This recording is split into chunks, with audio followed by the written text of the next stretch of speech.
Cô chỉ trang mệt khoa om tuôn bờ xa là mình cặp yên cầm đinh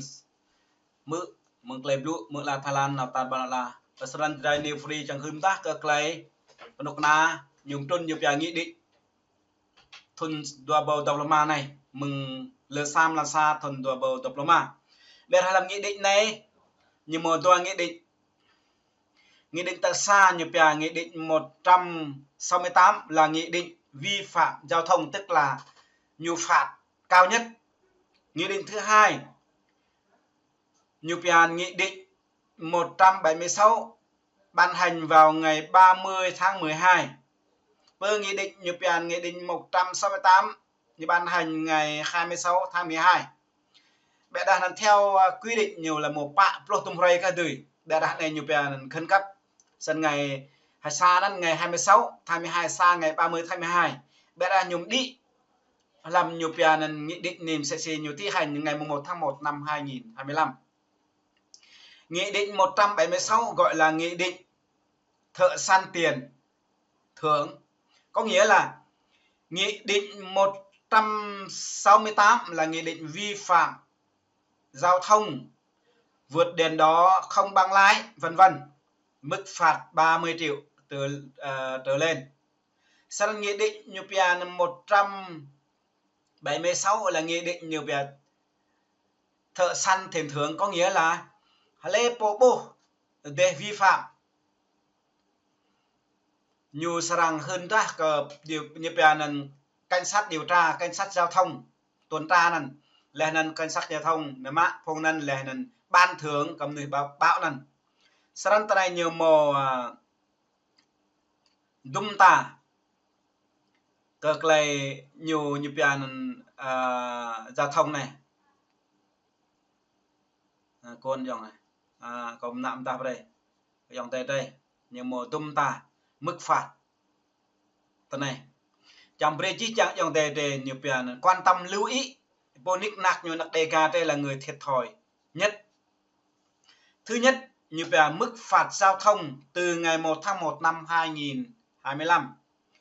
vượt đèn đó tức là 20 triệu Việt Nam đồng. Dùng điện thoại khi đang lái xe phạt 6 triệu Việt Nam đồng. Thứ ba, nồng độ cồn mức cao nhất phạt 40 triệu Việt Nam đồng. Lái xe không bằng lái, tức là không có bằng lái, phạt bao nhiêu? 30 triệu Việt Nam đồng. Rồi đi sai làn đường phạt 5 triệu, tức là 5 triệu Việt Nam đồng. Không tuân thủ tốc độ phạt 12 triệu Việt Nam đồng. Cuối cùng chạy xe trên vỉa hè phạt 6 triệu, tức là mức án 1, 2, 3, 4, 5, 6, 7, 8, 2, 4, 6, 7, 7. Và chúng ta sân hay các bộ này doanh nhu po kinh tổ ưm á, cái này doanh nhu po ắt lu po mà cái vi phạm. Cái nhung trôn hạt trạng này nhiều bèn răn đe về cái mặt nhiều bè ôn tắc giao thông và gây tai nạn giao thông nhiều nhất. Sân các bộ này nhiều bèn claim tô nhiều chuyện về giáo dục răn đe, còn mình không có hiệu quả. Nếu muốn hiệu quả phải giáo dục tư tưởng, giáo dục nhiều bèn đời sống từ lãnh đạo cho đến địa phương. Sân các bộ sẽ xì tà thại của bị mồ tà thại nhiều bèn nhiều ý thức được cái vấn đề nhiều bèn tôn trọng con người với con người. Sân chẳng ai nào gan Iran hàng cái gì sẽ chỉ để lại Iran bởi làn để nhường bởi mà bộ ibat ẩn lên nuôi ibat nào đó at của quê cọ của cô cái bộ để nên mà tao xa biết được như về nhà hàng như về nên mà đã siêu thị mà đã nên sam lượng nè để prong mà đã giam nông ta mạ proam sẽ si ra về nào một tên này thì như về đạp dần về xếp hàng lên lần lượt như nào. Sân như giáo dục Thái Lan nhiều giáo dục con người được trưởng thành, con người được chất xám, con người được ý thức nhận thức được con người tôn trọng là con người. Thậm chí nhiều bộ đang gặp nhiều lần ngại sang em mà hằng khoam tao cho nên nhiều thấu cung phụ đẳng cấp sẵn cái con na con sàn này nhầm trốn hầm được trạng nhiều bài nghị định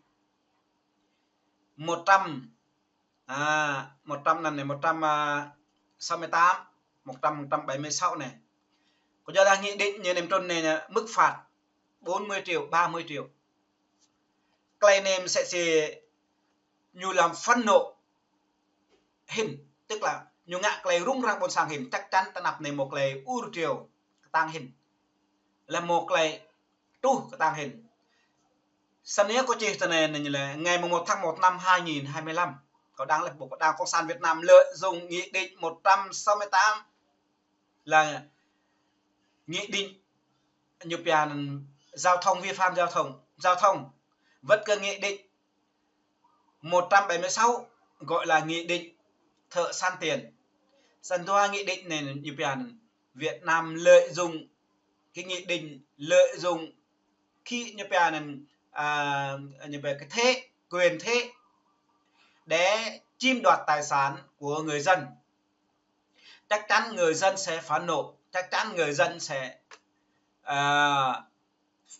sẽ nổi dậy tức là biểu tình sắp tới có nghĩa chắc chắn bởi vì cuộc sống của người dân nhiều tiền lương này kể cả mặt hàng lên giá lên xăng lên giá nhưng mà tiền lương của người dân không lên giá mà vi phạm một cái thì cái số tiền đó chạy vào túi bình nhập cấp cao như người lãnh đạo nhà nước là do ai bầu lên tức là do người dân đang lẽ ra là người dân với nhiều tiền nhà nước chính quyền phải phối hợp tức là nhà nước phải ưu tiên xây dựng cơ sở hạ tầng tạo công ăn việc làm cho người dân xem gì làm tại Thái Lan này phục mạ bữa nắn Thái Lan như một bầu cử tàu tàu lên này tàu xa dọ lên nhiều mạo nhiều là nhiều lui mà bầu tàu toa dọ lên nền này bài làm nềnนั้นก็ไกลก็เบรcuối năm như bây giờ về cắt thế dạ điện về này miền phí nền một tổ dân thân buồn sàng nhưng mà buồn sàng nhưng mà bao lọ chẳng về ru buồn sàng nhổ ngã khoa mua cho ru buồn sàng sẽ xì ngay trên ngã mà hay chiêm nạc ruộng nạc sân nhục này nhục về từ bán tổ bé đã này xem cho sẽ xì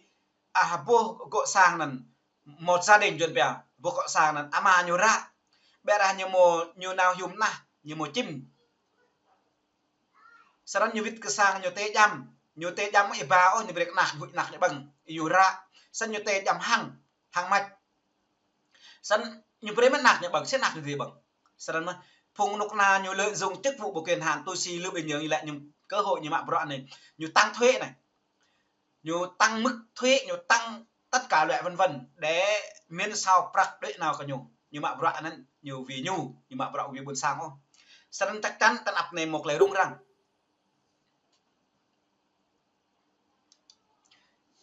chắc chắn tân ập này một lời rung răng sao nè được lời rung răng sắc là rồi lời rung răng nghị định 120 tức là 168 hằng 176 đoa nghị định này mình sẽ xì một lần và có buồn sang ô bộ nhất nhờ bộ nick nhờ nặc đề gà đây rơi vào nhân bè là cái vấn đề này cái đoạn này lệ cái đoạn này lù lụt tê là đủ lù săn duyên cho cái tổ mà săn lại bộ này hình sẽ xì tại sao là Việt Nam vi phạm giao thông tại sao là Việt Nam như bè là tị nạn gây ra tai nạn nghiêm trọng bởi vì là không nhận thức được bởi vì tất cả bằng lái họ đều play chi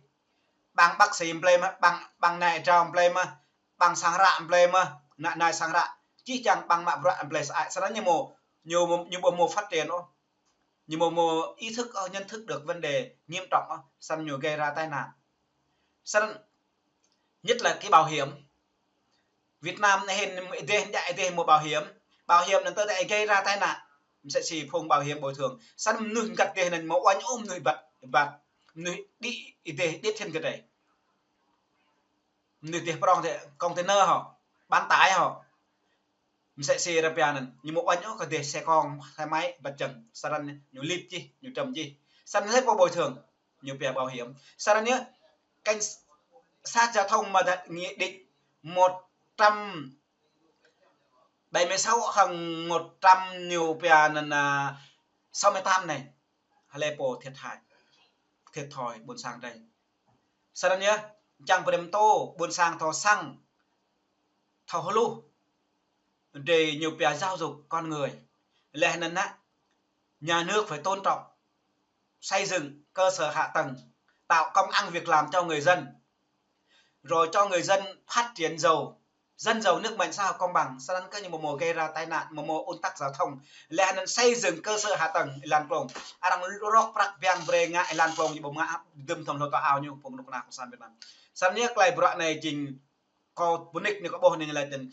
như vậy nghị định 168 hoặc 176 này tuần ray chẳng bày buôn sang bày dám vi phạm giao thông ùn tắc giao thông cái này không như vậy một chỗ tờ đạt để chẳng bày một ùn tắc giao thông chẳng bày một gây tai nạn giao thông bày giáo dục con người lên bằng cấp kiến thức đó bằng play mà cái cả công chức nhà nước nhiều ăn play mà bằng lệ kệ sao nhá cái lúc nàoของsan Việt Nam nhiều lăn lộn này nạp này chắc chắn một lời ưu điều rộng sân cho mày đây coi chẳng hơn ta đây buôn sang đây play như mức như phạt có đọc sập lỡ lại ra mức phạt này thứ nhất như về vượt đèn đó phạt 20 triệu như về dùng điện thoại trong khi lại xe như 6 triệu lần xe như lại lần nồng độ cồn này á đúng 40 triệu là độ cồn cao nhất này từ đã rõ về xe này thứ hai lái xe không có bằng lái này phạt 30 triệu như lại lần đi sai lần đường phạt 5 triệu